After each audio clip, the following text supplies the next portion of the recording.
Il y a par excellence Marie, mère du Seigneur et miroir de toute sainteté.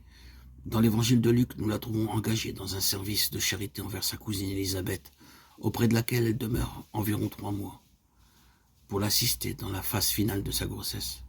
Magnifica anima mea dominum, dit-elle à l'occasion de cette visite, mon âme exalte le Seigneur, Luc 1,46. Elle exprime ainsi tout le programme de sa vie. Ne pas se mettre elle-même au centre, mais faire place à Dieu. Rencontrer tant dans la prière que dans le service du prochain, alors seulement le monde devient bon. Marie est grande précisément parce qu'elle ne veut pas se rendre elle-même grande, mais elle veut rendre Dieu grand. Elle est humble. Elle ne veut être rien d'autre que la servante du Seigneur. Luc 1, 38-48. Elle sait qu'elle contribue au salut du monde, non pas en accomplissant son œuvre, mais seulement en se mettant pleinement à la disposition des initiatives de Dieu. Elle est une femme d'espérance, uniquement parce qu'elle croit aux promesses de Dieu et qu'elle attend le salut d'Israël.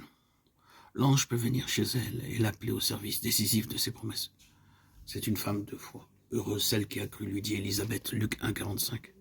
Le Magnificat, portrait pour ainsi dire de son âme, est entièrement brodé de fils de l'écriture sainte, de fils tirés de la parole de Dieu. On voit ainsi apparaître que dans la parole de Dieu, Marie est vraiment chez elle. Elle en sort, elle y entre avec un grand naturel. Elle parle et pense au moyen de la parole de Dieu. La parole de Dieu devient sa parole et sa parole naît de la parole de Dieu.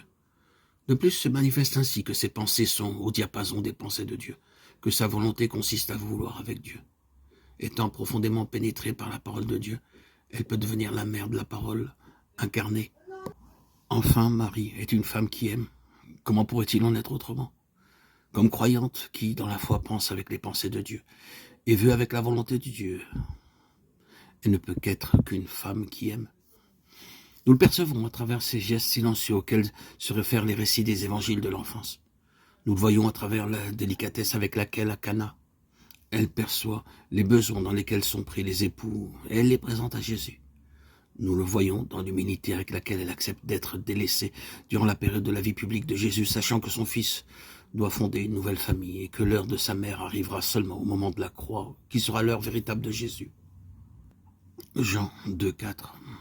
Alors, quand les disciples auront fui, elle demeurera sous la croix. Jean 19, 25-27.